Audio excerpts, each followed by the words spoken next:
berita terbaru ini ya dari Detik News tentang survei kepuasan kinerja ya Presiden Jokowi dalam 3 pekan ya, yang ternyata dalam 3 pekan ini hasilnya berubah-ubah ya, bak langit dan bumi.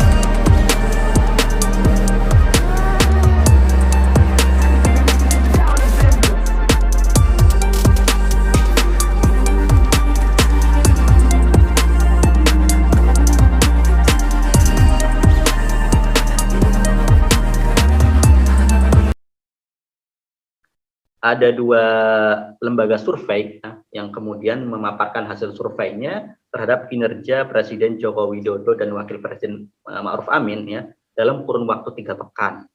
Ya, di mana kepuasan Jokowi pada yang dirilis oleh 2 lembaga survei yakni Indikator Politik dan juga SMRC ya, Saiful Mujani Research Center, di mana Direktur Indikator Politik Indonesia itu Pak Burhanuddin Muhtadi ya menjelaskan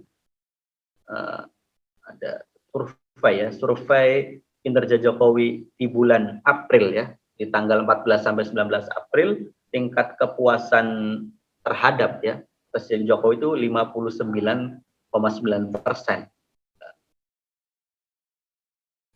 Tapi ini trennya turun, di mana di Januari sebelumnya itu kepuasan terhadap Pak Jokowi itu mencapai 70% lebih. Ya. Jadi memang ada tren naik turun ya.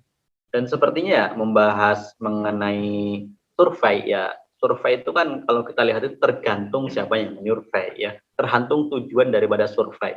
Dan kita lihat ya survei itu kan hanya sampel ya, sampling ya. Yang disurvei juga paling ya nggak nyampe 5.000 orang, mentok-mentok itu 5.000 orang ya. Misalnya kalau lihat survei, yang disurvei cuma 1.500 orang, 1.200, 1.300 orang ya. Dengan kadang metodenya wawancara, metode apa ya. Dan kadang kan pertanyaan dari survei itu kan sudah menjurus ya. Jadi ya kalau saya sendiri sih dengar survei-survei ini ya meragukan lah ya.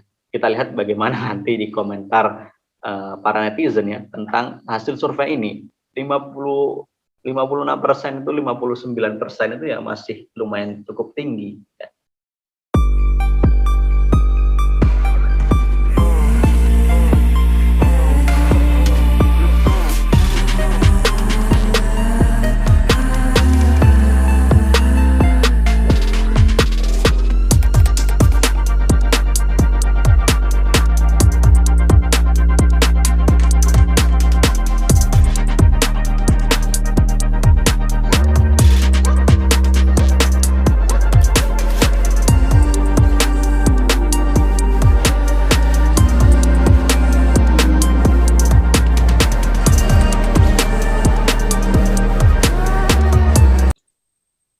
Ya, kalau dari hasil survei ini naik turunnya kepuasan itu ya tadi ya. Kemudian ketika Pak Jokowi tadi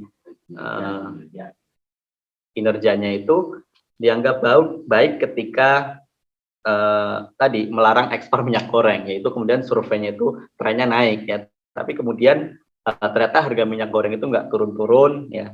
Dan ternyata yang dianggap baik pun juga di sini adalah ketika dianggap mampu ya membuat mudik 2022 ya, Lebaran kemarin itu lancar ya, kemudian memperbolehkan mudik, kemudian tidak mempersulit mudik lagi seperti tahun-tahun sebelumnya dengan syarat ini itu ya, walaupun kemudian yang terakhir itu syarat kemudian harus tes PCR dan lain sebagainya kemudian ditiadakan ya, kemudian mudik 2022 ini dianggap lancar ya. Ya sebenarnya Gimana ya, karena memang, mudiknya itu kan ada, pengalihan arus ya, one way ya, hingga kemudian yang ke arah Jakarta pun juga kasihan sebenarnya. Kemarin kan sempat ya, ibu-ibu sampai ngamuk karena terjebak sampai 9 jam, sedangkan persediaan pokoknya menipis, kemudian, yang bawa susunya mungkin sedikit, jadi anak-anaknya pada menangis dia, yang menunggu yang dari arah, timur ya, menuju Jakarta. Karena diberlakukan one way ketika mudik ya, itu juga kasihan sebenarnya. Tapi itu yang kemudian menunjukkan, kepuasan terhadap Pak Jokowi itu, naik turun ya, sebenarnya itu. Tergantung sih kebijakan kebijakan dan kinerjanya. Tapi ya, so far kalau kita lihat komentar-komentar di media sosial ya, antara hasil survei dengan komentar itu kadang berbeda. Kalau kita lihat ya misalnya berita-berita di Detik, kemudian di apa, di Facebook-nya ataupun di Twitter, kita lihat komen-komennya lebih, ke negatif ya dibandingkan, applause atau support ya positif terhadap hasil survei, tapi kebanyakan negatif.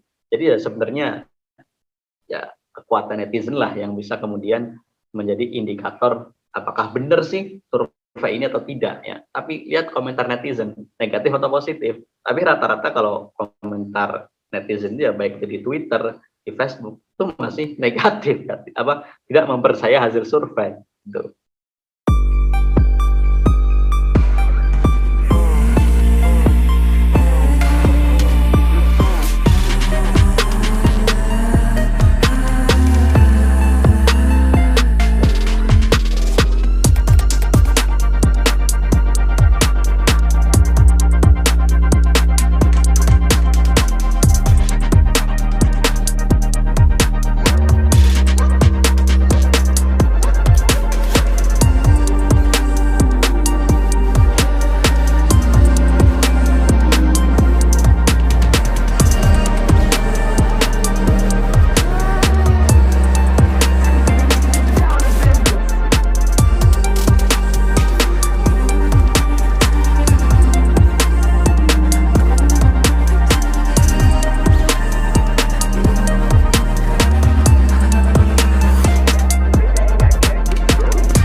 Ya, kehebatan Pak Jokowi yang paling menonjol memang di media sosial ya, yang diangkat jelas oleh para buzzer ya.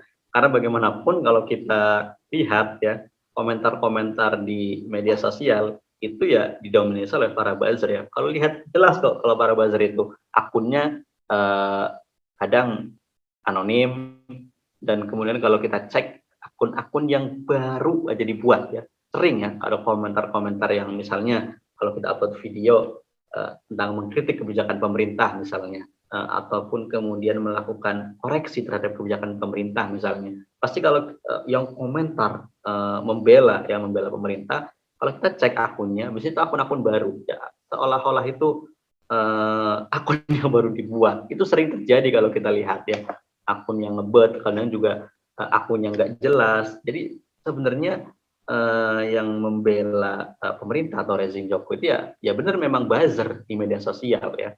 Bahkan tren-tren yang sering muncul di Twitter, trending topik yang, mendukung pemerintah itu memang polanya sama, pola-pola buzzer ya. Bahkan kalau kita lihat analisisnya Pak Ismail Fahmi tentang tren-tren yang mendukung pemerintah itu memang didominasi oleh para buzzer ya. Itu fakta kok gitu. Kalau kita lihat di Twitter maupun Facebook maupun bahkan di YouTube sekalipun ya, bisa dicek kan. Kalau di YouTube kan dicek kan, kita klik ya siapa yang melakukan pembelaan terus kita dilihat, akunnya kan bisa dilihat nih akun baru gabung YouTube, 2 bulan yang lalu, 1 hari yang lalu, bahkan ada yang beberapa baru dibuat 1 hari tapi kan komentarnya banyak, melakukan pembelaan terhadap pemerintah, seperti itu.